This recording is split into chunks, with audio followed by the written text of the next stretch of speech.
Hay que hablar de tal manera que el corazón duela y los cabellos se paren sobre la cabeza. Hablar de ella, la Revolución Rusa, de manera habitual y machacona, hablar de ella sin asombrar, hablar de ella sin el relieve con el cual Gogol y Dostoyevsky describieron a San Petersburgo, no solo no tiene sentido ni razón alguna de ser, sino que escribir así es vil y deshonesto. Hasta ahora hemos quedado lejos de este ideal. Él lo logró con Dr. Zhivago. Vasily Grossman lo logró con Vida y Destino. Vasily Grossman, que había sido corresponsal de guerra en Stalingrado, que había ganado premio Lenin, premio Stalin por sus reportajes, por una novela de guerra sobre los combatientes de Stalingrado,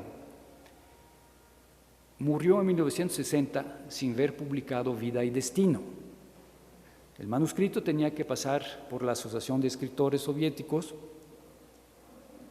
que tenía un representante del KGB, y el veredicto sobre esa gruesa novela que le hace la competencia a La Guerra y la Paz, de Tolstoy, el mismo título, Vida y Destino, es como el título Guerra y Paz. La anotación sobre el expediente de Vasily Grossman es a no publicar por la eternidad. Solzhenitsyn logró un microfilm de ese manuscrito y logró pasarlo a Europa. Se publicó en Francia por la primera vez en 1975. Con un retraso inexplicable se acaba de publicar en España, en una excelente traducción. Si quieren leer una novela que les arranque lágrimas, lean Vida y Destino. Es 1941, 42, 43, alrededor de la batalla de Stalingrado y del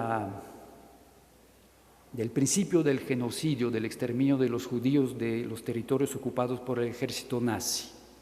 Hay que saber que la madre de Vasily Grossman y unos sobrinos de Vasily Grossman, que él había mandado de vacaciones a Ucrania, fueron de los primeros exterminados.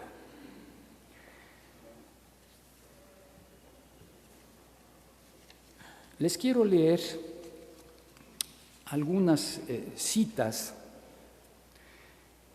de un escritor francés que conocía yo como poeta, pero que no conocía como ensayista y mucho menos como crítico, sagaz, profundo, de la historia como la escriben los historiadores. Estoy hablando de Paul Valéry,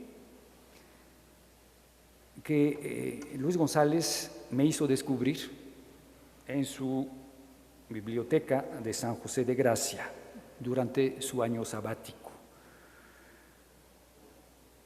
Escuchen a ese escéptico que los historiadores franceses, a excepción del gran Marc Bloch, prefieren no leer.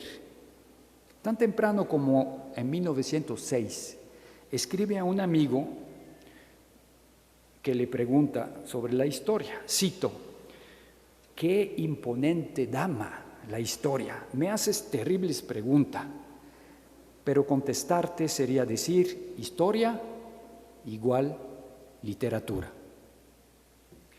En 1915 apunta en sus cuadernos que se publicaron después de su muerte: «La historia, un sentido ultradelicado del arbitrario hace que repugno a la historia. Los historiadores no saben que sin alterar nada en los materiales hay una infinidad de maneras de ver, conjugar, guardar, alinear. No saber nada de verdad, eso es el carácter del historiador». En 1930, llaman historia el producto del trabajo de hombres que cuentan acontecimientos que no vieron. Cuando los vieron, no es historia, sino memoria. Pero nadie pudo ver la mayoría de tales acontecimientos que son por naturaleza invisibles. No solo narran, sino juzgan. No solo juzgan, sino que sacan de estos juicios pronósticos, lecciones, profecías. De esto sacan también fobias, manias, emociones. Tales productos de la historia tienen precisamente el valor de la historia misma. La historia es la forma la más ingenua de la literatura, con L alta. Y ahora, una pequeña joya. En 1938, escribe un amigo, vi hace poco en un hermoso catálogo de autógrafos una carta del general inglés Sir Henry Shrapnel, escrita 4 o 5 días después de Waterloo, en el cual decía, más o menos, son mis nuevos obuses que ganaron la batalla. Shrapnel es un término militar, yo ni sabía que había un general Shrapnel. Shrapnel es un tipo, efectivamente, de metralla especialmente terrible. Y Valéry sigue, Shrapnel, entonces, todo lo que nos contaron no es cierto. Esa batalla que nos pintaron tan confusa, con un emperador que tenía calentura, ese Grouchy que no llegaba, ¿todo falso? Waterloo no hubiera sido en realidad sino la victoria de una novela, de una novedad material, el, entre comillas, hermoso obús del general Shrapnel. Cuando mi amigo Bernard Renault me hizo descubrir ese texto, me acordé de la novela de Stendhal, La Cartuja de Parma. Acuérdense que Stendhal fue miembro del ejército de Napoleón. Al principio, La Cartuja de Parma es, bueno, el héroe es un adolescente italiano, Fabrizio Valsera, marqués del Dongo, y es un admirador perdido de Napoleón. Cuando sabe que Napoleón regresó de su exilio de la isla de Elba, pues corre a París, pero cuando llega Napoleón ya se fue con su ejército a dar la batalla de Waterloo. Y este joven que tiene dinero puede comprar caballos, excelentes caballos, cambia de caballos y llega justo a tiempo para caer en medio de la batalla de Waterloo. Cito, de pronto partieron al galope.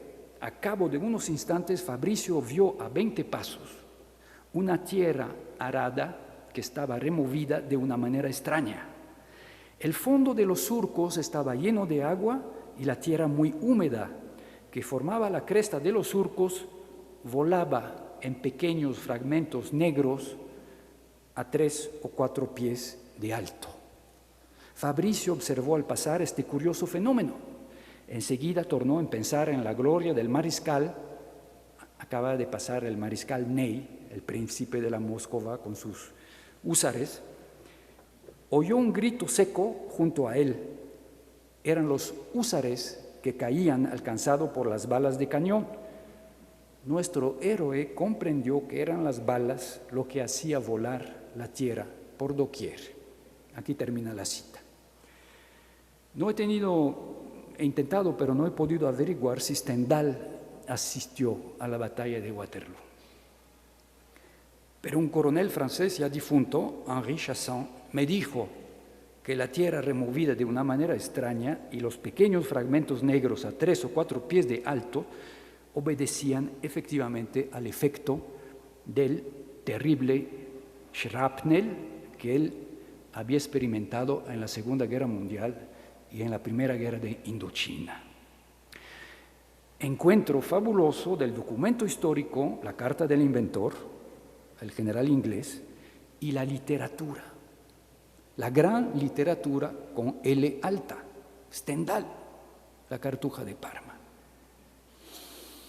En ningún libro de historia sobre la batalla de Waterloo he encontrado mención del general Shrapnel y de su invención, pero está descrita en la novela. Bien, Paul Valéry de nuevo, el historiador no dice nunca. Lo que les voy a narrar supone un observador dotado de tales y cuales cualidades, situado en tal punto durante X horas o días o siglos,